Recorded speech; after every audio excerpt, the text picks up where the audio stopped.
La bibliothèque intercommunale de Gourdon vous propose un jeu de pistes littéraires, un parcours dans quelques-unes des plus grandes œuvres de la littérature mondiale. Des grands textes qui réconfortent, qui vont nous aider à tenir ce temps de confinement. Alors, voilà la proposition. On vous lit les premières pages d'un grand livre de la littérature mondiale et à vous ensuite de jouer. On vous donnera 3 indices et avec ces 3 indices, vous pourrez vous lancer sur la piste.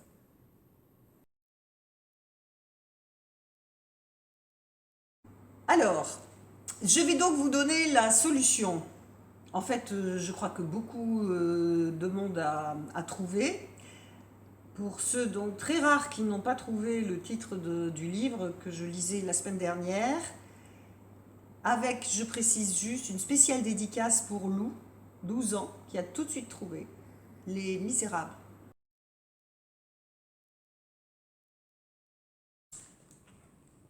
Cette semaine, je vous propose 2 auteurs qui appartiennent à notre patrimoine littéraire français. Et vous n'aurez aucun mal à le trouver, j'en suis sûre.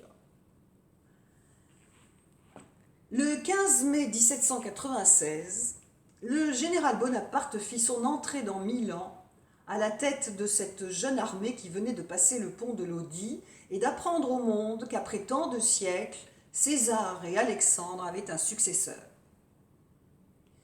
Les miracles de bravoure et de génie dont l'Italie fut témoin en quelques mois réveillèrent un peuple endormi. 8 jours encore avant l'arrivée des Français, les Milanais ne voyaient en eux qu'un ramassis de brigands, habitués à fuir toujours devant les troupes de Sa Majesté impériale et royale. C'était du moins ce que leur répétait 3 fois la semaine un petit journal grand comme la main imprimé sur du papier sale. Au Moyen-Âge, les Lombards républicains avaient fait preuve d'une bravoure égale à celle des Français, et ils méritèrent de voir leur ville entièrement rasée par les empereurs d'Allemagne. Depuis qu'ils étaient devenus de fidèles sujets, leur grande affaire était d'imprimer des sonnets sur de petits mouchoirs de taffetas rose quand arrivait le mariage d'une jeune fille appartenant à quelque famille noble ou riche. 2 ou 3 ans après cette grande époque de sa vie, cette jeune fille prenait un cavalier servant. Quelquefois, le nom du Sigisbée choisi par la famille du mari occupait une place honorable dans le contrat de mariage. Il y avait loin de ces mœurs efféminées aux émotions profondes que donna l'arrivée imprévue de l'armée française. Bientôt surgirent des mœurs nouvelles et passionnées. Un peuple tout entier s'aperçut le 15 mai 1796 que tout ce qu'il avait respecté jusque-là était souverainement ridicule. Le départ du dernier régiment de l'Autriche marqua la chute des idées anciennes. Exposer sa vie devint à la mode.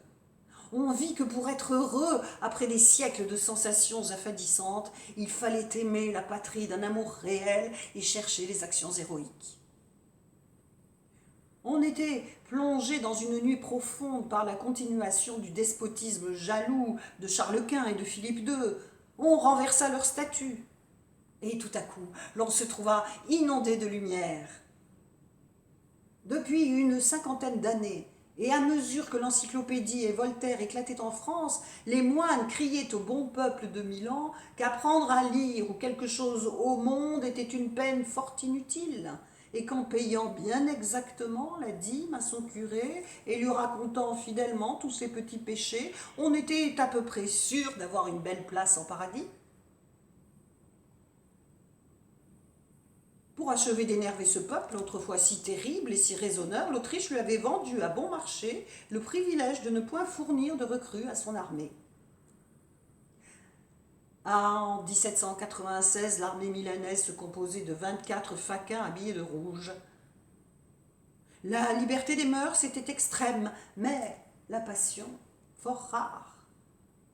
D'ailleurs, outre le désagrément de devoir tout raconter au curé sous peine de ruine, le bon peuple de Milan était encore soumis à certaines petites entraves monarchiques qui ne laissaient pas que d'être vexantes. Par exemple, l'archiduc, qui résidait à Milan et gouvernait au nom de l'empereur, son cousin, avait eu l'idée lucrative de faire le commerce des blés.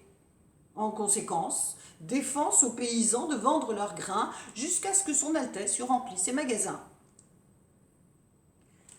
En mai 1796, 3 jours après l'entrée des Français, un jeune peintre un peu fou, nommé Gros, célèbre depuis, et qui était venu avec l'armée, entendant raconter au Grand Café les exploits de l'archiduc, qui de plus était énorme, prit la liste des glaces imprimées en placard sur une feuille de vilain papier jaune.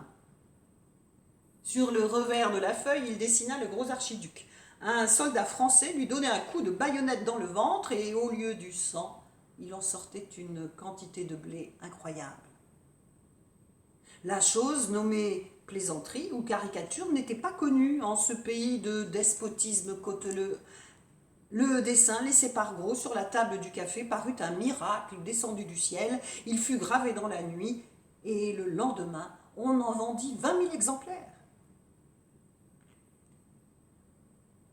Le même jour, on affichait l'avis d'une contribution de guerre de 6 millions frappée pour les besoins de l'armée française, laquelle, venant de gagner 6 batailles et de conquérir 20 provinces, manquait seulement de souliers, de pantalons, d'habits et de chapeaux. La masse de bonheur et de plaisir qui fit éruption en Lombardie avec ces Français si pauvres fut telle que les prêtres seuls et quelques nobles s'aperçurent de la douleur de cette contribution de 6 millions qui bientôt fut suivie de beaucoup d'autres.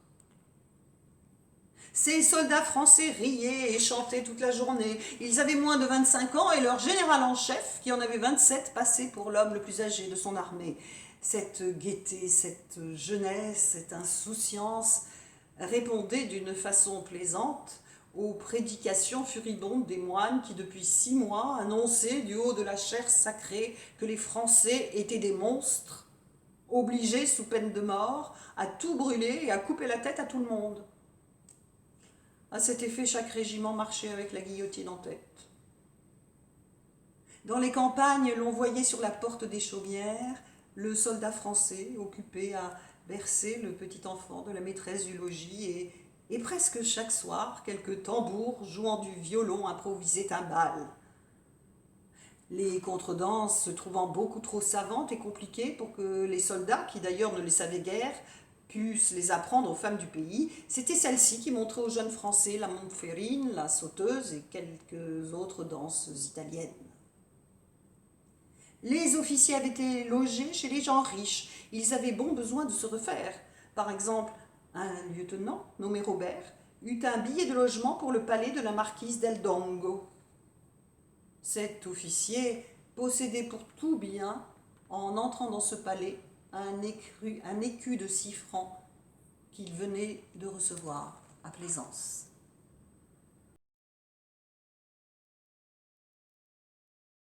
Donc je vous donne maintenant les 3 indices. Vous connaissez le principe du jeu.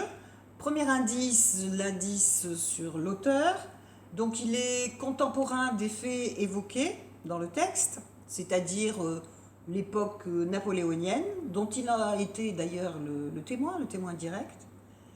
C'était, que dire d'autre sur l'auteur? C'était pas un écrivain laborieux comme Flaubert. On raconte même qu'il a écrit ce livre en 52 jours. C'était un improvisateur en quelque sorte. Je crois qu'il disait chaque jour j'écris 20 ou 30 pages, après je me distrais, je vais dans les salons, et puis ensuite je reviens, je relis, je retrouve tout de suite la suite. Voilà. Ah, dernier point, il a mis au point une théorie de l'amour. Donc si vous ne la connaissez pas, vous pourrez la lire. Deuxième indice, le titre. Alors, dans le titre, il y a le nom d'une ville italienne qui est connue pour ses violettes. Voilà. Ensuite, troisième indice, les personnages. Donc, tous les personnages de cet auteur sont de grands amoureux. La grande aventure de leur vie, c'est l'amour. Ils sont prêts à transgresser, à défier toutes les lois et même à se sacrifier. Que dire d'autre?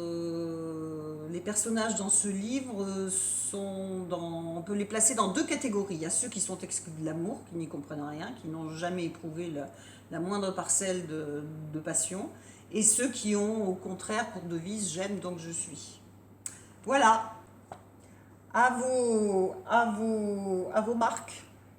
Je peux vous donner un dernier indice. Le héros de ce livre a été interprété au cinéma par un de nos plus grands acteurs de cinéma, donc un acteur très, très solaire, qui est connu, je crois, de tout le monde, quel que soit votre âge, vous devez le connaître.